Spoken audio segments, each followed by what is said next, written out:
Hola Hop People, balik lagi sama aku Inga di acara Hopcast. Kali ini aku ditemani oleh Reza Permadi selaku tenaga pengajar di Art Terapi Widya Tama. Tapi seperti biasa, kita tanya dulu ya apa hope-nya dia.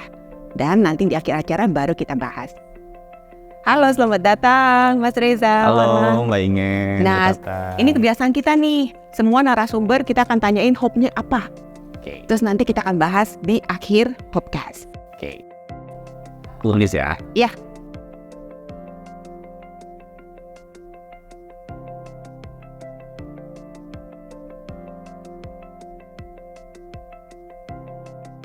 Oke, terima kasih. Oke, sama-sama. Sekarang kita simpen dulu.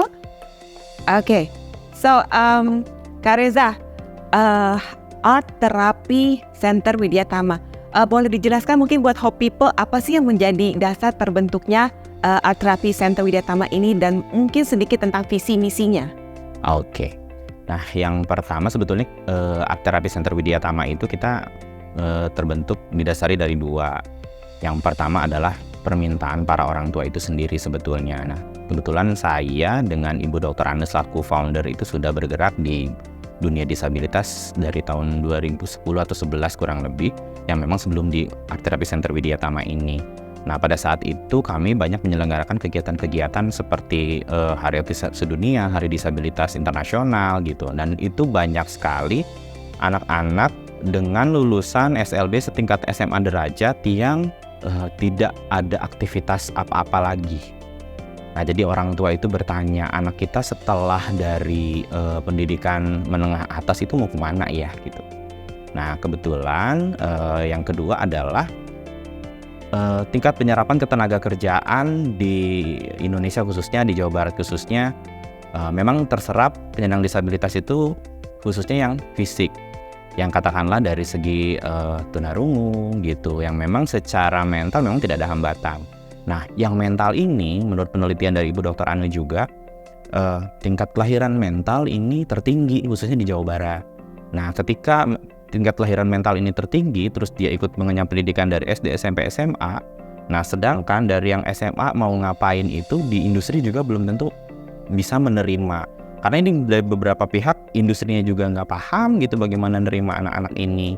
Dan anak-anak ini juga tidak dibekali untuk persiapan ke industri. Nah, itu yang menjadi dasar bagaimana art terapi ini berdiri, sehingga anak-anak itu bisa dibekali skill dan behavior yang sesuai dengan harapan industri. Dan industri juga kita dampingi bagaimana caranya menangani anak-anak ini supaya anak-anak ini bisa berkolaborasi dengan industri.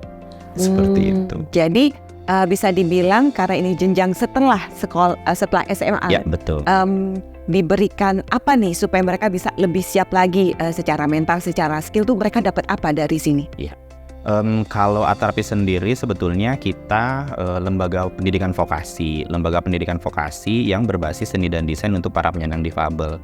Nah, khususnya kita metodenya itu foundernya Ibu Anne yang menciptakan metode sensasi tersebut, di mana anak-anak ini dapat mampu merespon komunikasi melalui aspek seni. Nah, aspek seni ini diawali dengan seni rupa gitu, karena penelitian Ibu Dr. Anne-nya di sana, lalu berkembang dengan bidang-bidang seni lainnya. Ada juga seni musik, ada juga kriya. Nah, krianya juga di kami ini masuknya ke tekstil dan elemen estetis, di mana anak-anak ini juga bisa memudahkan aspek berkerajinan atau melakukan kriya dengan bahan-bahan yang mudah didapatkan atau tidak berbahaya. Karena anak-anak ini juga kan rentan dengan hal yang sifatnya kimia gitu. Nah, makanya kita juga sangat concern terhadap bahan-bahan yang tidak berbahaya untuk anak-anak ini. Oke, bisa dijelaskan mungkin sistem perkuliahan yang diberikan tuh seperti apa sih? Ya, kalau kita tuh ada dua, Art Therapy Center Widya Tama itu ada dua program. Yang pertama lembaga pelatihan kerja tadi. Yang lembaga pelatihan kerja tadi kita di bawah Dinas Tenaga Kerja Kota Bandung. Kita dinaungi sekali oleh Kemenaker. Alhamdulillah lembaga pelatihan kerja Art Therapy ini saat ini adalah lembaga pelatihan kerja terbaik se-Jawa Barat untuk peserta pelatihannya penyandang disabilitas semua. Kita Puji syukur seperti itu. Dan kedua, di kami lembaga pelatihan kerja kami itu ada 3 bidang ilmu seni tadi. Yang pertama graphic design, yang kedua itu kriya, tekstil dan elemen estetis, yang ketiga kita ada seni musik. Nah, sistem perkuliahannya sebetulnya sama persis dengan perkuliahan pada umumnya dengan jurusan-jurusan tersebut. Mungkin selevel dengan diploma 2 atau diploma 3, sama persis. Jadi kita sama persis, hanya saja yang jadi membedakan art terapi dengan kampus pada umumnya ya memang kita kelulusannya hanya akan mendapatkan sertifikat dari dinas tenaga kerja, dan memang secara pengajaran jelas berbeda karena peserta didiknya adalah difabel. Jadi kita mungkin pengajarannya mungkin ke anak yang dengan hambatan mental berbeda dengan yang fisik gitu. Nah, itu memang pendekatannya khusus, makanya kita dalam satu kelas itu tidak bisa lebih dari 10, karena pasti dengan 10 anak dengan hambatan yang berbeda-beda kita harus tetap memberikan pelayanan pendidikan yang tepat ke setiap individu anak-anak gitu sepertinya. Nah, satu lagi program di kita ada program treatment khusus tadi. Nah, program treatment khusus tadi juga atas berdasar permintaan para orang tua sebetulnya. Balik lagi, permintaan orang tua. Ketika kita sudah mendirikan setara dengan perguruan tinggi, nah kita juga ada anak-anak yang usia 6 sampai 24 tahun. Program namanya program treatment khusus, itu permintaan orang tua. Kenapa kita akomodir? Ternyata dari hasil kami di lapangan melakukan pengajaran, pembelajaran, pendidikan vokasi itu sangat penting untuk anak-anak ini ketika dibina atau diajarkan dari usia dini. Nah, kebayang kalau misalkan anak-anak dengan hambatan mental yang diajarkan sesuai dengan ketertarikan atau minat dan bakatnya sejak dini, ketika dia usia produktif, dia udah tinggal dipersiapkan untuk ke jenjang yang berikutnya yang memang pemantapannya itu ke arah industri. Atau kita suka bilang output dari pembelajaran kami itu selain kemandirian secara emosional personal, di kami itu kemandirian finansial. Nah, kemandirian emosional personal ini kan ada di TK, SD, SMP. Nah, di usia-usia SMA nih sudah mulai yang nantinya anak-anak usia produktif itu dipersiapkan nih mau kemana arahnya, mau jadi apa selanjutnya. Nah, kalau khusus untuk anak-anak berkebutuhan khusus, ketika di usia-usia di atas 6 tahun, 7 tahun, hingga 10 tahun itu sudah dikenalkan dengan vokasi, hal-hal yang memang sudah menjadi ketertarikannya sejak dini. Nah, di usia-usia SMA atau nanti setelah lulus tuh dia sudah tahu arahnya mau kemana. Nah, itu yang di hasilnya makanya ada program treatment khusus di mana untuk anak-anak yang dari segi kategori mentality-nya middle to low function di usia 6 sampai 24 tahun, atau anak-anak yang dengan mungkin disebutnya superior, yang memang kalau anak itu hanya ingin fokus di bidangnya, ingin jadi seniman gitu. Saya ingin jadi seniman lukis, saya ingin jadi musisi gitu. Kan kalau di perkuliahan pada umumnya mungkin ada mata kuliah umum dasar, dia juga harus belajar bahasa Inggris, bahasa Indonesia, terus etika bekerja karena nantinya siap di industri. Tapi untuk di program treatment khusus dia langsung spesifik pembelajarannya skill, langsung dengan behavior itu bagaimana behaviornya pun behavior yang sesuai dengan bidangnya. Nah, karena setiap bidang pasti ada behavior berbeda. Musisi dengan seniman desain grafis mungkin akan berbeda gitu behaviornya, bagaimana dia ketemu dengan klien, pitching dengan klien itu akan berbeda gitu. Oke. Dari pengalamannya kamu selama ini, challenge terbesarnya apa nih? Waduh, kalau saya cerita challenge itu every time, every minute selalu ada gitu. Kalau anak-anak, buat saya, buat kami di Art Therapy Center tuh bukan challenge, tapi memang happy ya. Happy buat kami itu kalau anak-anak, tapi challenge-nya adalah ya masyarakat, stigma gitu. Kita sudah membina anak-anak ini hingga skillnya, bahkan buktinya kemarin dari tim House of juga ada yang kunjungan ke kami ngelihat karya-karyanya juga anak-anak ini.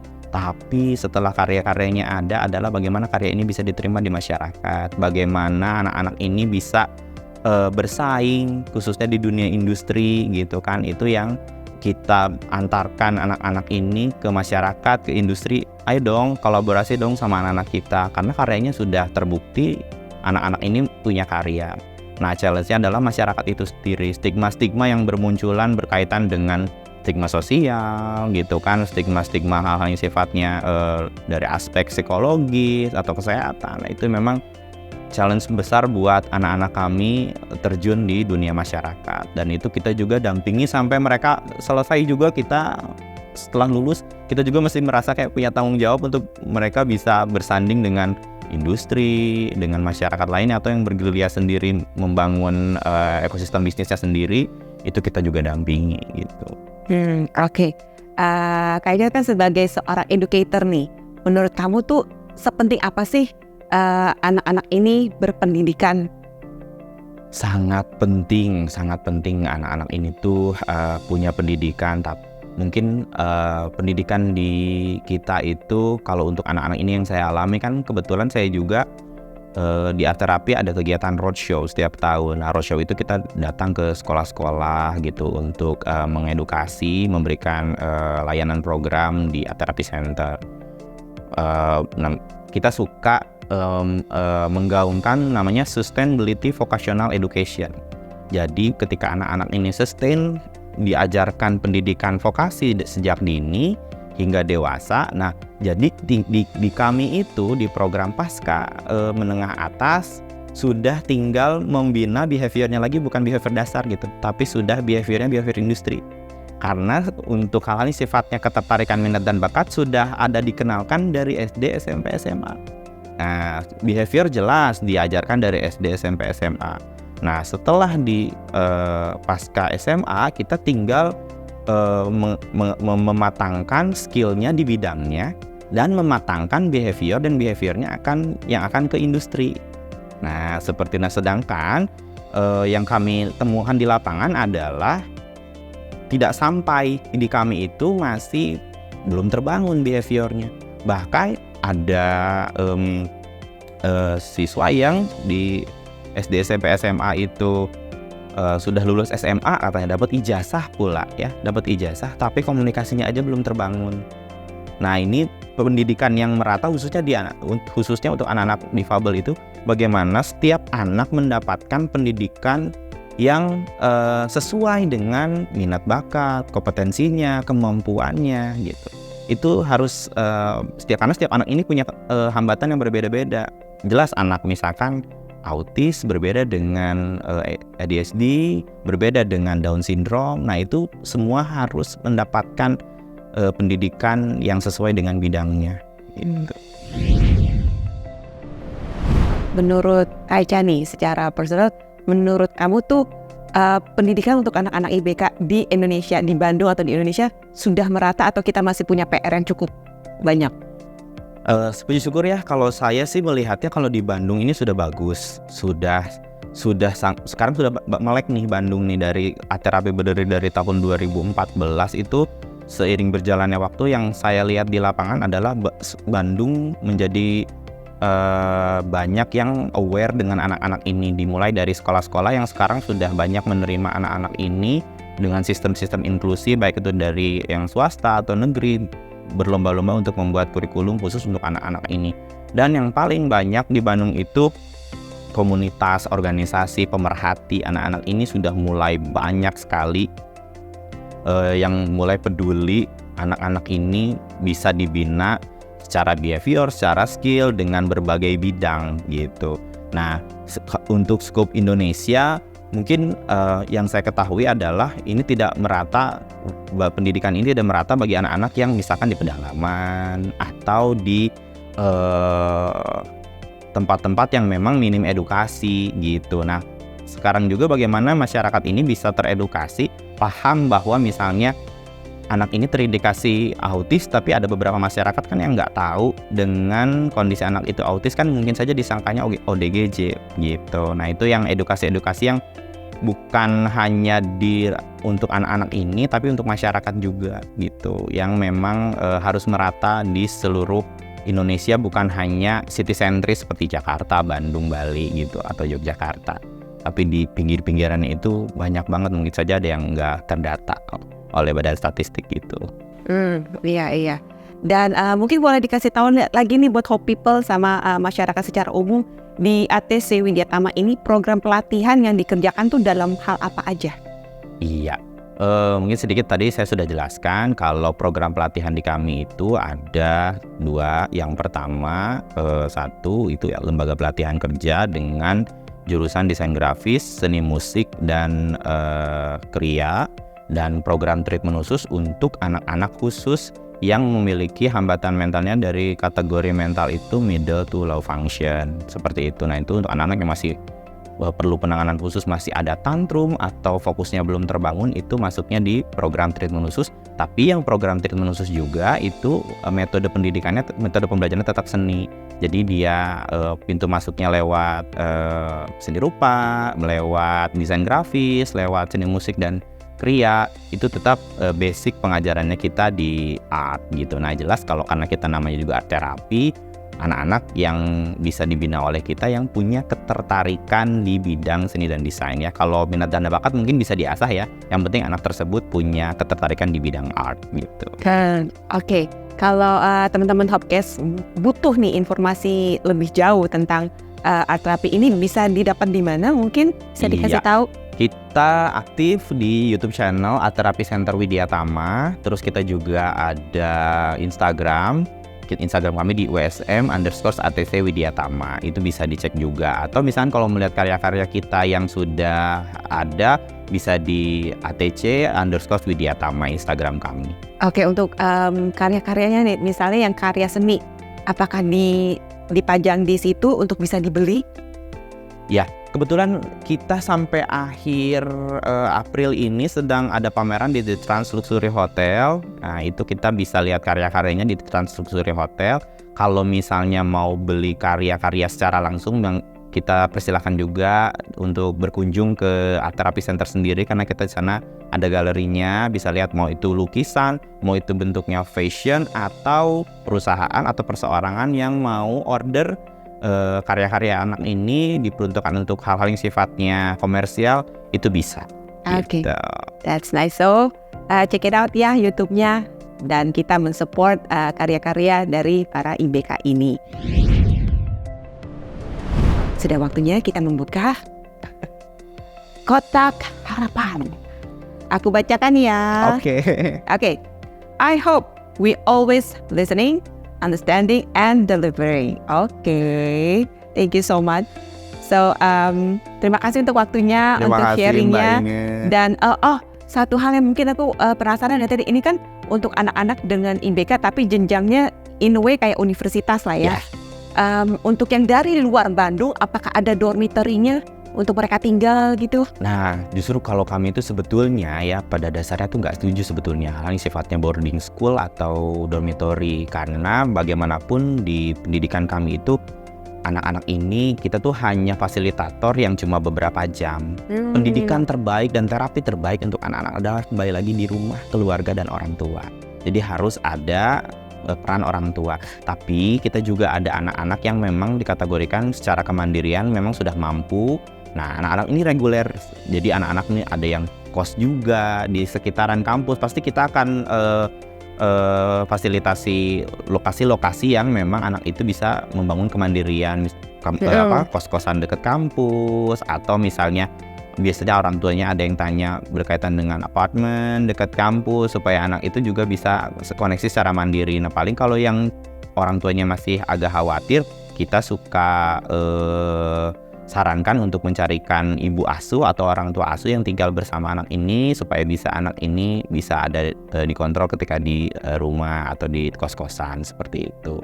Nah ada juga sih kita rencananya akan kerjasama juga dengan satu komunitas tersebut yang banyak anak-anak yang tinggal di situ, orang tuanya di luar kota tapi anaknya bisa dititipkan di situ berkaitan dengan dibina juga kemandiriannya di situ. Nah kita akan kerjasama juga dengan komunitas tersebut, bagaimana kalau kita nerima anak-anak yang dari luar, kita bisa salurkan untuk tempat tinggalnya di sana dan pendidikannya di kita, terus nanti kita kolaborasi gitu untuk dari segi kemandirian.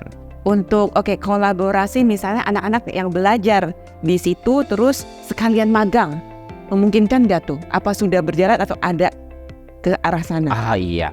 Kalau yang jelas karena kita lembaga pelatihan kerja, di tahun ketiga anak ini wajib terkoneksi dengan industri magang. Jadi pasti disalurkan untuk pasti magangnya. disalurkan untuk magangnya. Kita tuh kalau udah hampir mungkin 100 brand kurang lebih yang sudah bekerja sama, baik itu proyek magang pendidikan atau di luar dari proyek magang. Jadi tidak menutup kemungkinan anak yang belajar di Art Therapy Center misalkan baru tahun kedua itu terkoneksi dengan industri.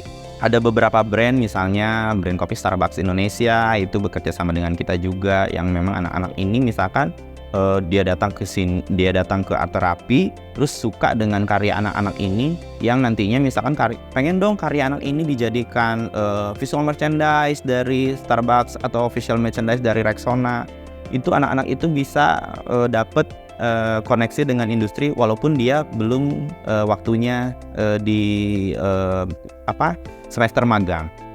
Gitu. Jadi bisa banget, banyak banget brand-brand yang sudah bekerja sama dengan kami, baik itu aspeknya mau pendidikan atau komersial gitu. Jadi nanti hasil dari royalti misalnya atau pembelian karya itu konversinya ke kami adalah bentuk bantuan biaya pendidikan untuk mereka di lembaga kita. Gitu. Awesome, nice. Jadi nambah lagi deh pengalaman. Tadi udah mau posting. Ya nggak habis-habis.